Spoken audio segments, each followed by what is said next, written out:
Bonjour à tous et à toutes. Bienvenue dans cette nouvelle session de l'Invivox Academy, la 10e. On se donne 1 à 2 minutes pour laisser entrer les derniers participants. Pour les nouveaux arrivants sur l'Invivox Academy. Invivox Academy, c'est une académie créée par Invivox, une académie créée pour mieux comprendre le digital en santé. Donc, chaque jeudi, on essaye de vous fournir des clés. Le but de ces talks, c'est que ce soit court, impactant et que les replays soient disponibles. Donc, je vous rappelle le format. Donc, comme je disais, c'est court et impactant. Donc, 20 minutes de topo, 10 minutes de questions et réponses.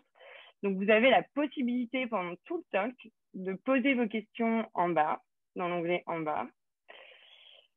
Invivox Academy, donc la semaine prochaine, nous aurons le plaisir d'accueillir le CEO d'Incepto, Antoine Jomier. Comment intégrer l'intelligence artificielle à votre proposition de valeur. Puis Julien Delpech sur une partie un peu plus commerciale. Comment intégrer la force commerciale dans vos projets digitaux. Et enfin, nous aurons le plaisir d'accueillir un fonds d'investissement, Calista, Catherine Boule, sur les tendances de la e-santé. Donc ce soir, nous allons être une centaine, preuve que le sujet intéresse. Donc on est ravis d'accueillir Céline Gentil, bienvenue. Après une dizaine d'années à construire des stratégies digitales auprès d'industriels, aujourd'hui Céline est coach pour Strammer et aussi a lancé son cabinet de consulting. Bon, elle nous en dira plus. Donc aujourd'hui, vous allez assister à une session très importante parce que en fait, le digital, c'est qu'un moyen et que sans les hommes, on ne peut pas faire de digital. Donc Céline répondra à cette question. Quel profil recruter pour vous aider dans votre transformation digitale? Donc Céline, je vous laisse la main et bon talk. Merci beaucoup Marion et merci beaucoup à Invivox Academy de me donner l'occasion de partager avec vous un certain nombre de points de vue sur cette thématique extrêmement importante et qui me tient à cœur depuis très très longtemps. Puisqu'effectivement, bien souvent, la transformation digitale des entreprises est vue par le prisme technologique. Je prends ce parti pris fort qu'il ne s'agit pas uniquement de technologie, mais bien plus d'hommes et de femmes engagés dans ces transformations, que ce soit des hommes et des femmes dirigeants et bien entendu, de manière encore plus importante, leurs équipes et les équipes qui sont impliquées dans la transformation digitale. Et donc, je suis ravie de partager avec vous ce soir mon expérience sur le sujet. Je vais l'aborder de plusieurs manières. Je vais partager avec vous, bien entendu, ce qui a été mon parcours depuis une trentaine d'années dans l'industrie de la santé.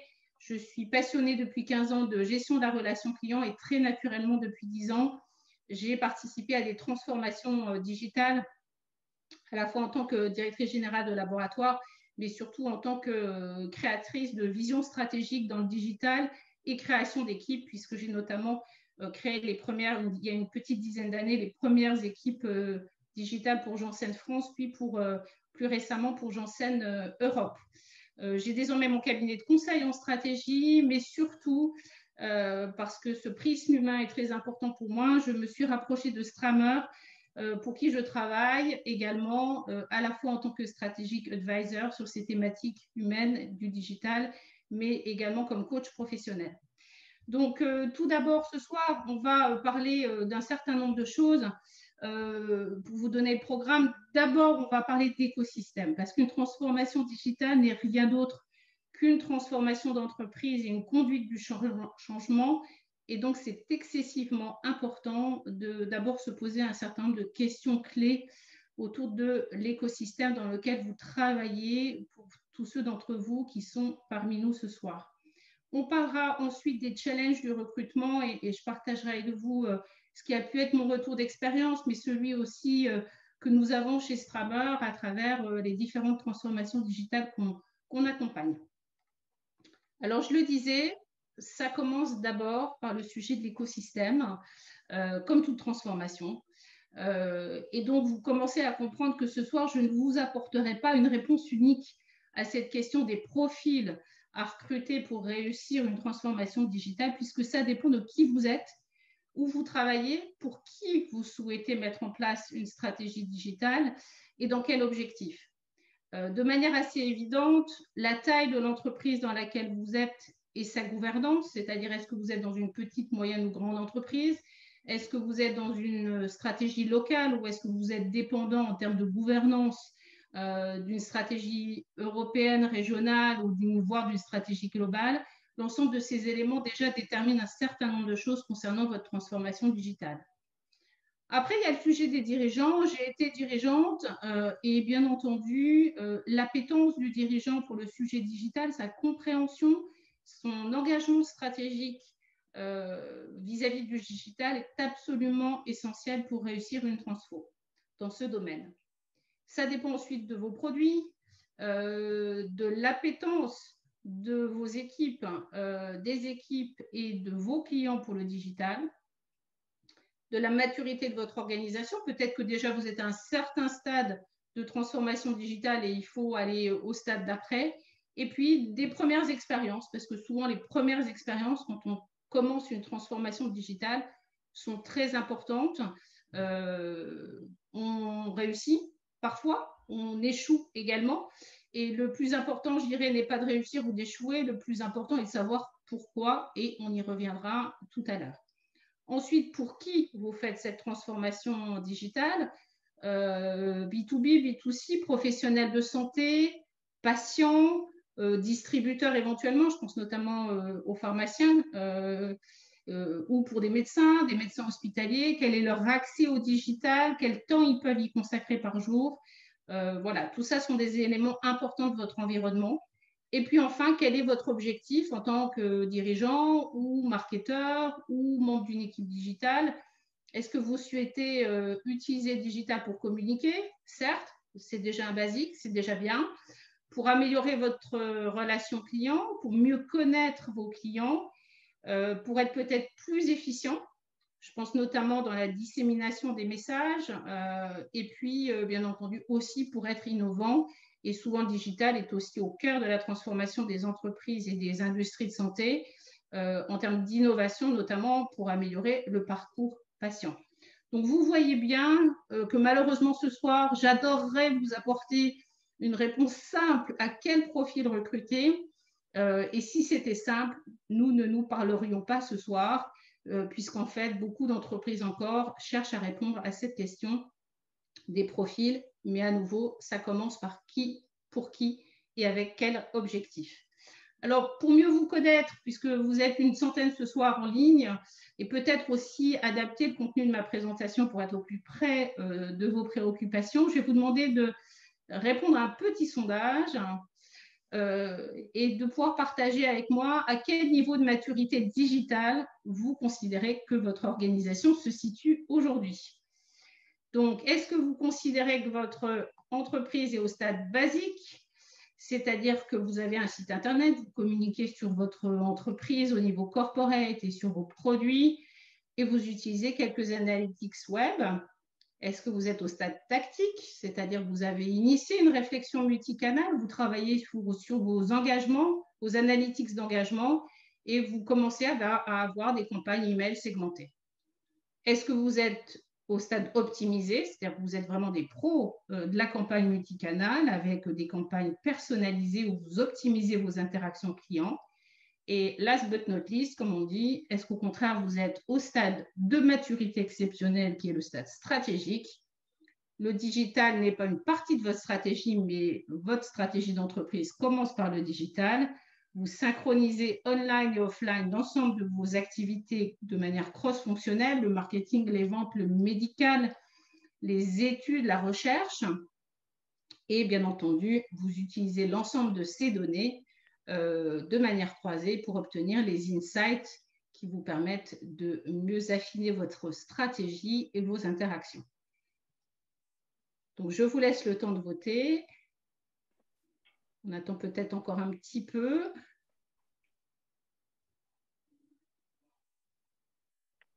Bon, donc on voit bien, en tout cas, merci pour ceux qui ont participé et répondu. On voit qu'effectivement, en tout cas pour ceux qui ont répondu, on est plutôt au stade 1 et 2 et donc on a encore tous les uns et les autres beaucoup de travail sur le sujet du digital. Donc, je voudrais poursuivre en partageant avec vous un certain nombre de questions auxquelles j'ai été confrontée et auxquelles les clients que nous accompagnons chez Strammer sont confrontés. Des questions qu'on nous pose régulièrement par rapport au challenge du recrutement en digital pour construire l'équipe la plus optimale, la plus performante possible. Le premier sujet est toujours, est-ce que je recrute en interne ou est-ce que je recrute en externe?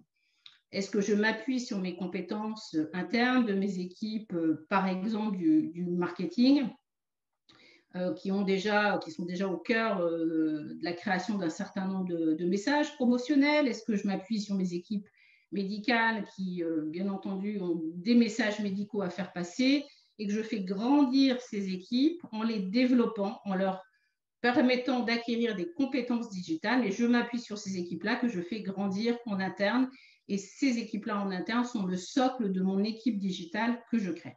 Où est-ce que je vais? Solution peut-être qui peut sembler immédiatement facile, je vais chercher des compétences en externe qui savent déjà faire, qui connaissent le digital, qui ont une success story sur le sujet et qui sont donc capables de me faire gagner du temps et de produire, délivrer et livrer une stratégie digitale et une implémentation digitale le plus rapidement possible. Alors, à cette question-là, je vais vous répondre les deux. En tout cas, c'est mon expérience et c'est notre expérience chez Strammer, c'est que l'association des deux est certainement la possibilité la plus optimale, à la fois de se baser sur des collaborateurs qui connaissent l'interne de l'entreprise et puis d'aller de manière ad hoc et sélective chercher les bons talents en extérieur et recruter des bons talents en extérieur. Je voudrais simplement dire que ce soit l'interne ou l'externe, dans tous les cas, il y a une étape absolument indispensable sur laquelle nous avons beaucoup travaillé, qui est le sujet de l'assessment et du développement et d'une analyse des collaborateurs recrutés. Cet assessment, il est autant valable en interne pour les collaborateurs internes pour vérifier effectivement est-ce qu'ils vont pouvoir se projeter demain sur ces compétences digitales que pour un collaborateur externe dont il faut absolument s'assurer qu'il va pouvoir performer dans l'entreprise. Et on reparlera dans quelques minutes des soft skills qu'il faut aller chercher dans ces assessments. La deuxième question, c'est toujours, est-ce que je prends quelqu'un, si je recrute en externe, est-ce que je vais chercher quelqu'un qui a une connaissance du secteur médical, donc soit de la pharma, soit du device ou de l'OTC? Est-ce que je gagne du temps avec quelqu'un qui connaît à la fois le produit, les clients, mais surtout de manière peut-être encore plus importante, les contraintes légales, réglementaires qui peuvent s'appliquer au digital dans l'industrie de la santé ou pas? J'avoue que de ce point de vue-là, dans tous les cas, lorsque vous aurez cherché des compétences en externe, parce que vous aurez l'obligation à un moment d'aller chercher en additif à vos compétences internes des collaborateurs externes que vous aurez recrutés, il me semble absolument essentiel de les accompagner dans leur prise de poste. Pourquoi les accompagner dans leur prise de poste? Puisqu'en fait, les contraintes justement et la connaissance du milieu de l'industrie est quand même très spécifique dans notre secteur. Et j'ai vu de nombreux recrutements, et je le dis parce que je l'ai vécu, j'ai vu de nombreux recrutements dans le digital, parfois échouer de gens excessivement compétents, mais parfois échouer parce que justement l'accompagnement à la prise de poste, à la culture de l'entreprise, à la culture de l'industrie, à ces contraintes réglementaires à nouveau, n'avait pas été fait de manière ad hoc. Et parfois, le choc était un petit peu frontal. Donc, l'accompagnement à la prise de poste par un coaching, par un accompagnement de formation également, est absolument clé pour que ces collaborateurs qui viennent de l'extérieur puissent réussir et donner surtout le meilleur d'eux-mêmes en toute connaissance de ce qu'ils font et de ce secteur. L'autre question qu'on nous pose souvent souvent, c'est quel modèle d'organisation? Est-ce que je commence par une équipe en interne? Est-ce que je vais chercher des consultants en externe? Est-ce que je crée une pépinière de talents un petit peu à part avec une équipe dédiée, séparée des équipes marketing-vente, ou est-ce que je mets le digital au sein des équipes marketing et médicales? Je n'ai pas beaucoup de conseils à vous donner dans le domaine. Je serais tentée de dire que tout dépend de votre entreprise, mais en tout cas, le choix du modèle d'organisation est vraiment déterminant et doit correspondre à votre culture d'entreprise et doit correspondre à la vision qu'en ont vos collaborateurs. Et enfin, le sujet des compétences par rapport à la maturité digitale. C'est-à-dire qu'on est dans un secteur, dans la transformation digitale, où les compétences évoluent très, très vite. Les choses évoluent, les technologies évoluent rapidement. Et le sujet est parfois le choc de culture entre le niveau de compétence des collaborateurs que vous recrutez en externe et le niveau de maturité de votre entreprise. Donc, soyez vigilants à trouver des personnes qui peuvent effectivement avoir cette flexibilité et cette compréhension des enjeux et de la maturité. Et dans tous les cas, que ce soit sur le modèle d'organisation ou sur le niveau de compétence, ce sont deux éléments qui nécessitent une vraie réflexion stratégique sur lesquels un strategic advisory est souvent nécessaire pour faire l'état des lieux et diagnostic et de manière à s'assurer que les recrutements faits internes ou externes sont les plus pertinents possibles. Alors, je parlais des soft skills. C'est bien entendu au cœur des enjeux de l'entreprise et du développement des collaborateurs.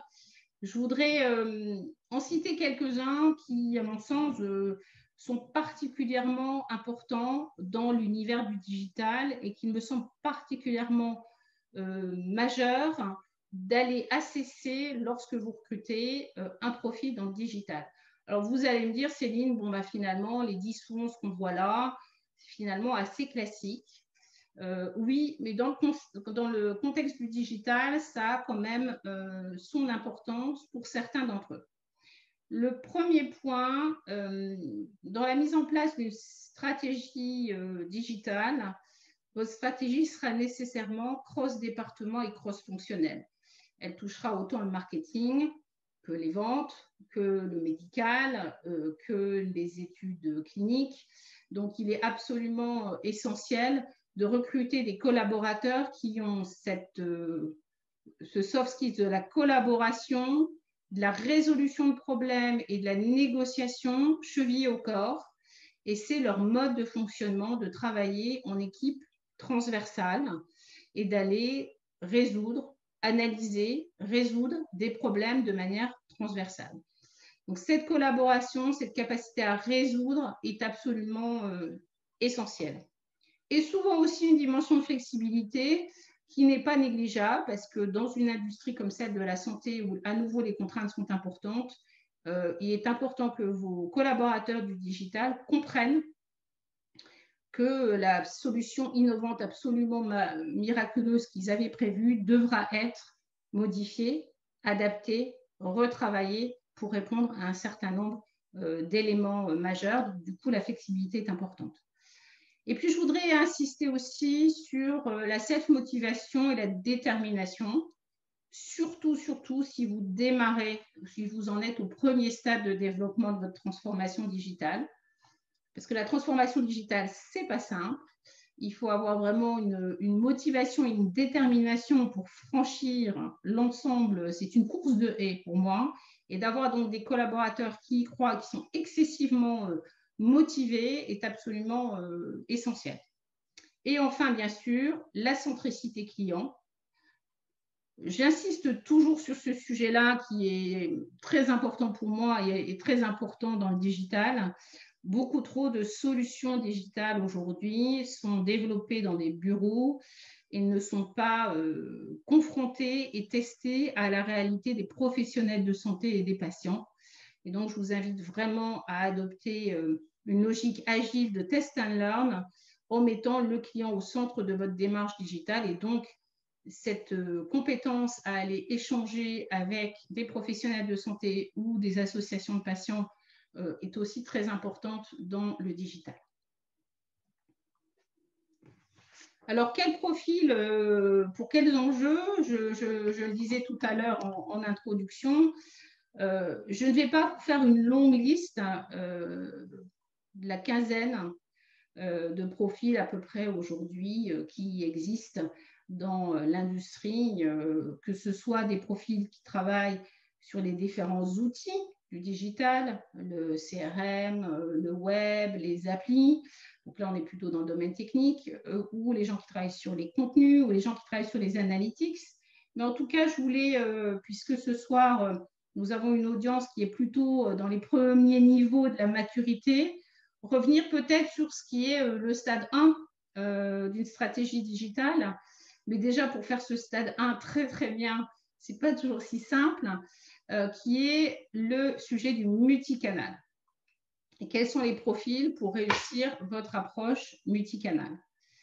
Donc, juste pour rappel, le multicanal, ça n'est pas pour faire joli. Le multicanal, c'est parce qu'il y a un vrai intérêt stratégique pour l'industrie de la santé.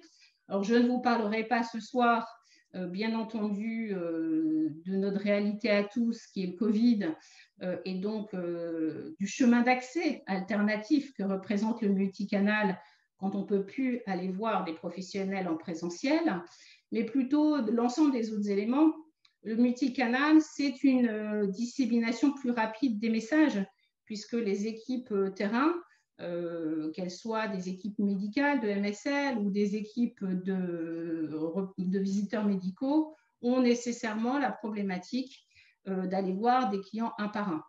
Or, le multicanal, c'est la possibilité de disséminer des messages plus rapidement, d'avoir une satisfaction client accrue et de toucher aussi une audience plus large. Par exemple, sur les congrès médicaux, à l'époque, on faisait encore des congrès médicaux en présentiel.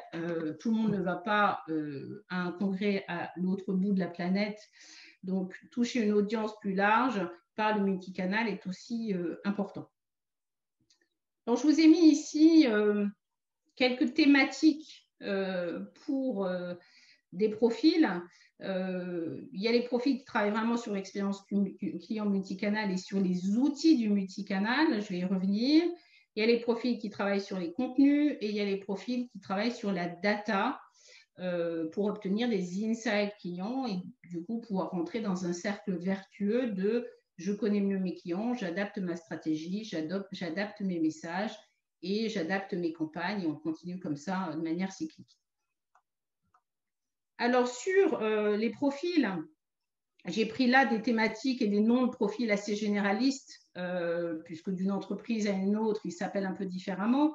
Mais pour construire une stratégie multicanal, vous aurez besoin de spécialistes multicanal, qui sont les personnes qui gèrent les outils et qui développent les procédés, les méthodes, les outils de mesure et de succès autour de ces différents canaux de communication. Vous avez plutôt les spécialistes du contenu au sein des équipes marketing et médicales ou qui vont travailler avec les équipes marketing et médicales pour développer des plans de contenu pertinents qui apportent une valeur ajoutée et une proposition de valeur intéressante pour les professionnels de santé et les patients. Et puis, bien entendu, l'analyste digital data, qui a différents noms selon les entités et les structures, mais dont le métier, c'est de cruncher de la data de manière à mieux comprendre de manière croisée avec l'ensemble de ces outils multicanaux, l'engagement, l'appétence sur certains messages et donc de mieux segmenter au final les professionnels de santé.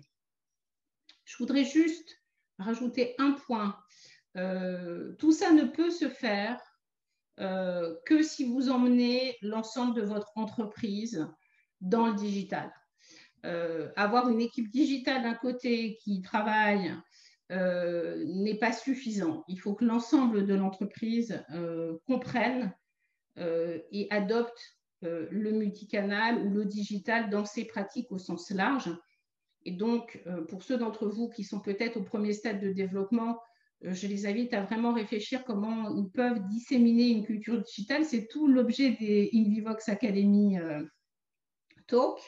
mais il y a certainement aussi d'autres moyens complémentaires pour développer une culture digitale dans votre structure et développer les compétences des collaborateurs sur ces thématiques-là.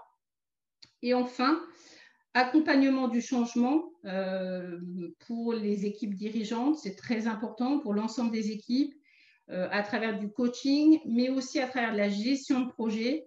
Et souvent, il n'est pas inutile au début des transformations digitales de rajouter dans cet univers des chargés de projet, des PMO qui vont vraiment avoir la charge d'accélérer les transformations digitales en organisant l'ensemble de la transformation avec les différents acteurs de l'entreprise. Donc, les postes de chef de projet sont aussi très, très importants dans ces profils digitaux aujourd'hui.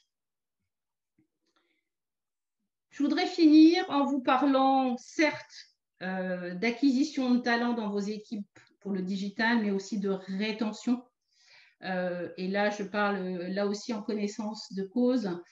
Les profils digitaux sont des profils qui sont à la recherche d'entreprises stimulantes et challengeantes, d'un cadre de travail stimulant et de projets intéressants. Et tout ça, en fait, c'est finalement l'humain, puisqu'ils souhaitent en fait trouver des entreprises qui vont adopter des codes et des postures, et donc une culture très orientée client, souvent une culture orientée test and learn, où on teste, on réussit ou on échoue et on apprend, des entreprises qui sont agiles, et donc il est absolument essentiel pour ces talents de se positionner dans des entreprises qui leur correspondent en termes de culture. Un cadre de travail stimulant, on a déjà parlé de l'accompagnement à la prise de poste et du onboarding en introduction, et je veux revenir sur ce point-là parce que c'est particulièrement important. Et sur le long terme, vous garderez ces talents qui sont plutôt des gens qui n'ont pas une fidélité forte à l'entreprise, mais qui ont une fidélité à des projets. Vous ne les garderez que si vous travaillez leur motivation en leur donnant du développement, de l'évolution, des nouveaux projets et du développement personnel pour eux. Donc, j'entends souvent, lorsqu'on parle de recrutement dans le digital, que l'on a dans le digital des profils anticonformistes. Je m'interroge toujours, est-ce que ce sont des profils anticonformistes ou la nouvelle norme? J'ai plutôt tendance personnellement à croire qu'il s'agit d'une nouvelle norme de talents qui émergent aujourd'hui dans le digital, mais qui seront avec les nouvelles générations le quotidien de nos entreprises. Et enfin, je voudrais conclure en vous disant que c'est donc un enjeu de culture, de recrutement, de développement personnel sur lesquels nous pouvons vous accompagner avec Strammer. Enjeu stratégique aujourd'hui, dans l'univers d'aujourd'hui, de recruter les bons profils et de les garder sur le long terme. Je vous remercie de votre attention et je serai ravie de répondre à vos questions. Merci Céline pour ces clés, ce talk très intéressant. Je vous laisse poser vos questions. En attendant, j'en prends une première et même je vais en regrouper deux. Recruter des profils juniors ou seniors, quels avantages et quels dangers? Junior ou senior, quels avantages et quels dangers? Alors, moi, je suis... premièrement, je pense qu'effectivement, le sujet de la juniorité et de la seniorité, j'imagine qu'il se positionne par rapport peut se positionner de différentes manières. Il peut se positionner par rapport aux compétences et il peut se positionner par rapport à la connaissance du secteur. J'aurais tendance à dire les deux là aussi, en étant vigilant, en se disant que parfois la seniorité n'est pas toujours la réponse en fonction de la maturité de votre entreprise. C'est-à-dire que ça peut être parfois un choc culturel et un choix dangereux d'aller chercher des profils excessivement seniors qui ont fait des choses, par exemple, dans d'autres secteurs et dont vous pouvez être impressionné parce qu'ils ont réussi à mener dans un secteur autre que l'industrie de la santé, mais finalement les confronter à un secteur où parfois des entreprises qui sont encore au stade de débutants n'est pas nécessairement un sujet ou une méthode d'accélération. Ça n'est pas la garantie que les choses iront plus vite. Donc, j'aurais tendance à dire que tout dépend de votre maturité d'entreprise et que c'est une question de grandir ensemble et de se développer ensemble. Donc, je reviens à mon premier slide de la maturité de l'entreprise, de sa taille, de qu'est-ce qui existe déjà, et donc de faire un vrai diagnostic de qu'est-ce qui existe, qu'est-ce qui fonctionne dans l'entreprise et comment, et de développer un plan stratégique de comment on peut aller au stade 2, au stade 3, au stade 4 et de matcher les compétences avec cette évolution-là. Mais certainement, une association des deux me semble importante. Alors, justement, j'ai une autre question. Faut-il privilégier un profil médical, marketing ou les deux? Alors, ça dépend de ce qu'on... Là aussi, je pense qu'il n'y a pas de profil idéal. Tout dépend de la personne, tout dépend de sa motivation, de ses soft skills, de l'assessment qui sera fait. Il y a des profils aussi, le marketing, le médical, oui, bien sûr, peuvent être des profils parce que c'est des profils qui ont l'habitude de développer des contenus et qui donc vont être extrêmement intéressants pour développer des plans de communication qui soient promotionnels ou médicaux pour les outils multicanaux. Néanmoins, je compléterai ma réponse en disant qu'il y a également des profils de consultants qui peuvent parfois rejoindre l'industrie, qui sont aussi intéressants parce qu'ils ont cette méthodologie de test and learn, donc cette méthodologie de rapidité dans le développement de projets, ce qu'on appelle des sprints dans le digital, donc des sprints d'un mois où on teste, on lance et on regarde ce que ça donne et on continue de manière cyclique comme ça. Donc, des profils de consultants peuvent aussi être intéressants pour mettre en œuvre cet aspect transversal que j'évoquais. Mais que ce soit un profil marketing ou un profil médical, il me semble important de dire que ça n'est plus à la fin un profil marketing ou un profil médical, mais c'est quelqu'un qui est capable d'embrasser le sujet du digital au sens large dans l'entreprise. Peu importe d'où ils viennent. Mais à un moment, ils doivent être les avocats de l'ensemble de la stratégie digitale et pas seulement d'un axe. Merci Céline. J'ai une autre question de Claire. Avez-vous des exemples positifs d'un responsable digital ne venant pas du milieu pharmaceutique? Si oui, comment faire pour le faire évoluer? Une bonne question. Alors, ça dépend où dans l'organisation. Oui, j'en ai. J'ai eu mes échecs sur le sujet. Je ne citerai pas de nom parce que je crois que ça n'était pas une question de personne, mais de maturité de l'entreprise aussi. Mais oui, il y a des succès, il y a des échecs et ça revient, je pense, à être très clair dès le recrutement sur où en est l'entreprise. Je crois que c'est très important de ne pas survendre à un profil le niveau de maturité dans le digital de l'entreprise. Je crois qu'il faut qu'il y ait une vraie transparence et une vraie honnêteté sur tout ce qu'il y a à réaliser. Mais oui, j'ai des exemples de succès et d'échecs, y compris de gens qui venaient pas du tout de la pharma, mais qui par contre avaient développé des projets digitaux en cross-fonctionnel dans d'autres industries. La dimension cross-fonctionnelle est assez importante, puisqu'aujourd'hui, le pas que doit faire beaucoup l'industrie de la santé dans le digital, pour certaines entreprises, c'est de démarrer et de passer la seconde ou la troisième, si vous me passez cette expression, mais pour d'autres, c'est de sortir d'une vision digitale qui est purement orientée visite médicale pour l'implémenter dans le médical et bien au-delà du médical. Donc, parfois, des profils qui ont cette compétence à travailler en cross-fonctionnel sont intéressants. Merci. On a un peu débordé sur le temps, mais je prends encore 2-3 questions. Comment sensibiliser, impliquer les dirigeants pour se lancer dans une transformation digitale? Alors ça, c'est absolument majeur. C'est absolument majeur. Je me suis confrontée régulièrement au problème et moi-même, je me suis confrontée avec moi-même à ce sujet-là, parce que je ne suis pas d'une formation digitale au départ et donc il a fallu que j'apprenne, que je me développe, que je grandisse.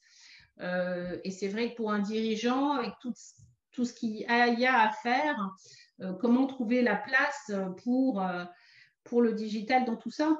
Je crois qu'il y a des manières de faire. Il y a notamment peut-être à organiser par l'équipe digitale. En fait, il faut avoir en tête quand on est dans le digital qu'on a autant besoin de gérer les équipes que les collègues, que ses patrons. Et donc de pouvoir proposer aussi de la formation aux dirigeants et aux comités de direction, leur faire utiliser des applis, voire les emmener dans des entreprises d'autres secteurs pour partager des expériences. Ça fonctionne en général très, très bien.